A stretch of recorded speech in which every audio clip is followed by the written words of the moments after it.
Assalamu alaikum wa rahmatullahi wa barakatuh, mes chers frères et sœurs. Aujourd'hui, je vous invite à plonger dans un mystère que peu osent aborder. Une vérité voilée, silencieuse, profonde. Celle qui entoure les souffrances du Mahdi, ce personnage promis à une mission titanesque.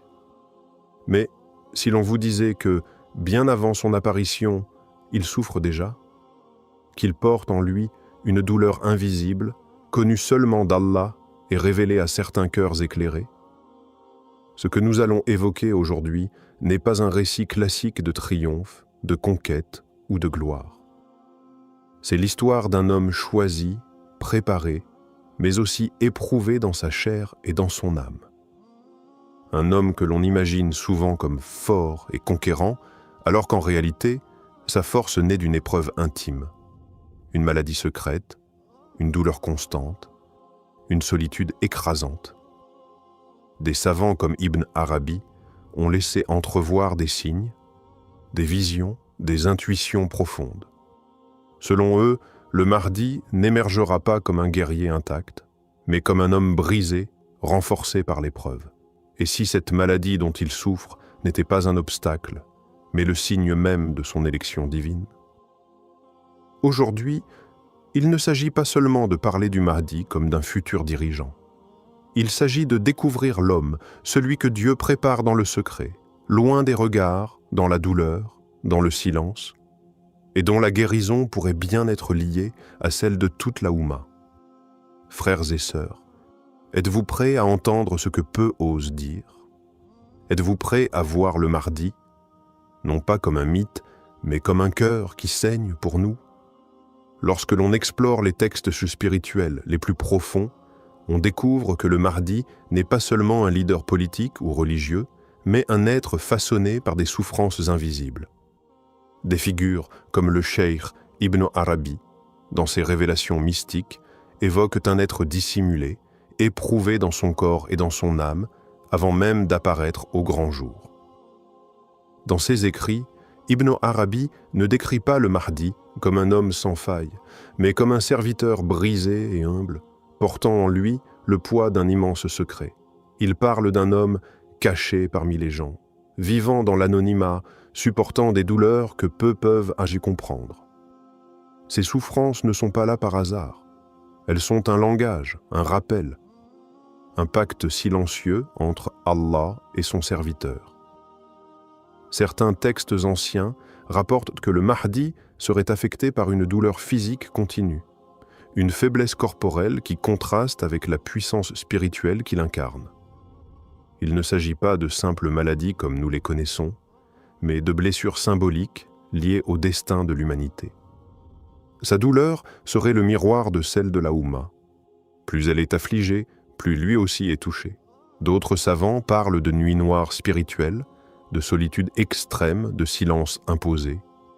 Le Mahdi n'est pas formé dans la facilité. Il est forgé dans l'épreuve, car seule l'épreuve purifie, élève, réveille. Et pour guider les cœurs brisés, il faut avoir connu la fracture de l'intérieur. Ce n'est pas un héros de conte, c'est un cœur choisi, éprouvé, élevé.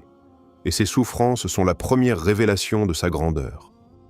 Avant même la lumière, vient la brûlure. Les souffrances du Mahdi ne sont pas une simple fatalité. Elles portent une signification profonde, enracinée dans la tradition prophétique et la sagesse divine. Dans l'histoire de l'humanité, aucun envoyé, aucun homme choisi par Allah n'a été exempt d'épreuves. La douleur devient alors un sceau d'authenticité, une preuve de la proximité d'Allah. Le Mahdi, comme les prophètes avant lui, est purifié par la maladie et l'oppression silencieuse. Ce n'est pas une punition, c'est un affinement. Allah façonne ainsi ses élus, en brisant leurs attachements à ce bas monde, en les rendant entièrement dépendants de lui. Chaque douleur ressentie par le Mahdi l'arrache un peu plus à la dunya et l'élève vers l'invisible. Des savants disent que cette douleur est un secret entre Allah et son serviteur, une conversation muette, continue, qui l'accompagne jour et nuit. Elle le protège de l'orgueil, de l'impatience, de la colère. Elle le garde humble, doux, silencieux. Elle le pousse à se réfugier dans la prière, dans l'invocation, dans les larmes. C'est dans cette intimité spirituelle, loin des hommes, que le Mahdi est préparé. La maladie n'est donc pas un frein à sa mission. Elle en est la fondation. Comme un feu purificateur, elle brûle en lui tout ce qui pourrait entraver son rôle. Elle détruit l'ego, elle assèche les désirs, elle vide son cœur pour que seul Allah y demeure. Et lorsqu'il sortira, il ne sera pas un homme fort par ses muscles, mais un homme fortifié par la douleur, lucide, doux et redoutable. Car sa souffrance, loin de l'affaiblir, l'a transformé en miroir limpide de la volonté divine. L'un des aspects les plus marquants du parcours du Mahdi, tel que décrit par plusieurs savants spirituels, est son isolement profond et volontaire, imposé par Allah. Cet isolement n'est pas une fuite. C'est un ordre divin, une nécessité pour forger un être capable de supporter la lumière et le poids d'une mission planétaire. Comme Moussa a été retiré du peuple pendant 40 nuits, comme le prophète Muhammad a été isolé dans la grotte de Hira, le Mahdi est tenu à l'écart, loin du tumulte, loin des regards. Cet isolement est dit marqué par le silence, la solitude, la douleur physique et la réflexion intense. Il vit parmi les hommes, mais il est comme invisible. Allah l'a caché, non par peur, mais par sagesse. Il ne doit pas être contaminé par les passions de ce monde. Chaque jour, il observe, il pleure, il patiente. Son cœur est brisé 1000 fois par ce qu'il voit, l'injustice, la décadence morale, la confusion dans la Oumma. Mais cet isolement n'est pas un abandon, c'est l'école secrète d'Allah. Loin des applaudissements et des louanges, c'est là qu'il apprend la vraie reliance. Il découvre la force du tawakkul, l'endurance, la douceur face à la douleur. Ce silence qui pourrait tuer un autre homme renforce le Mahdi. Il n'a pas besoin de paraître, il a besoin d'être. Et Allah le prépare dans le mystère, comme on façonne une lame dans l'obscurité avant de l'exposer à la lumière. C'est dans ce vide apparent que la grandeur du Mahdi prend forme, doucement, mais inévitablement. La souffrance du Mahdi ne se limite pas à une maladie physique identifiable.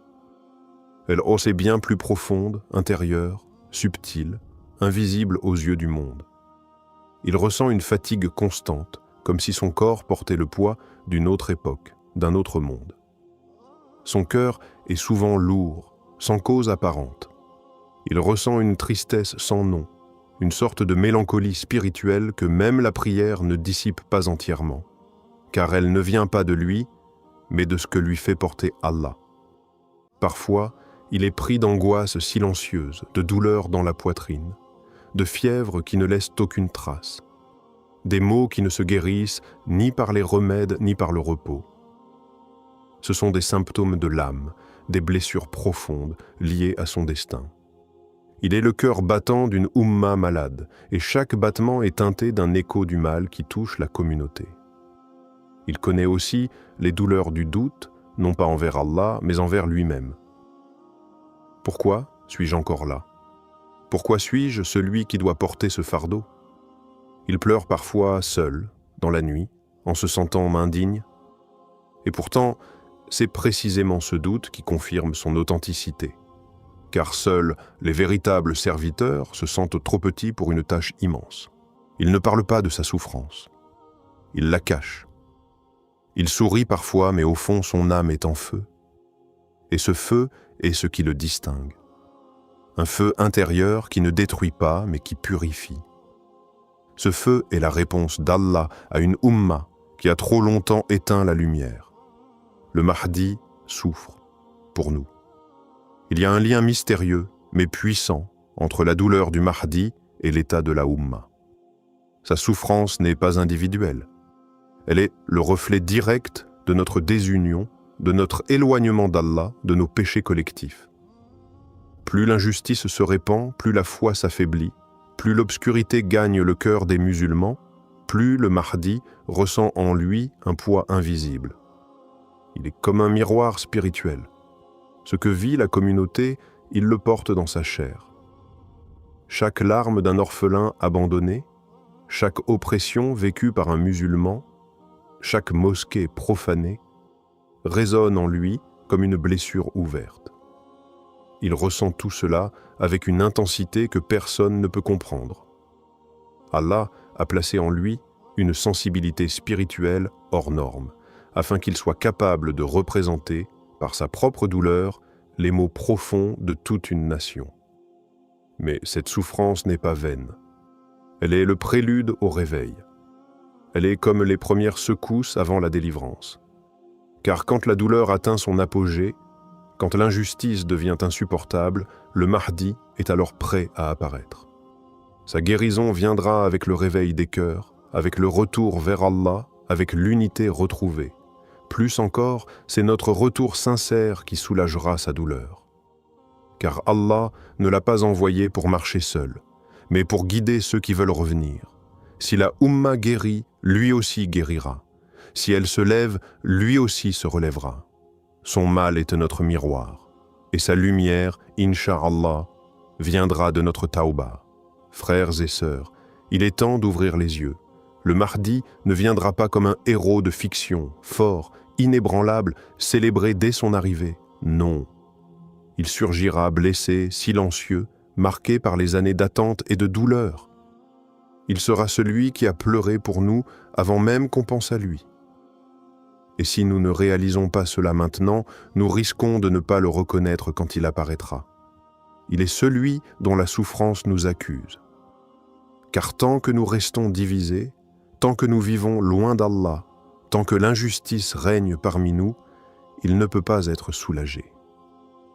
Il est comme suspendu dans le temps, attendant que la Oumma réponde à l'appel divin. Il n'est pas en pause, il est en préparation. Et chaque jour qui passe sans réforme est une journée de plus où il endure pour nous. Il ne cherche ni gloire ni pouvoir.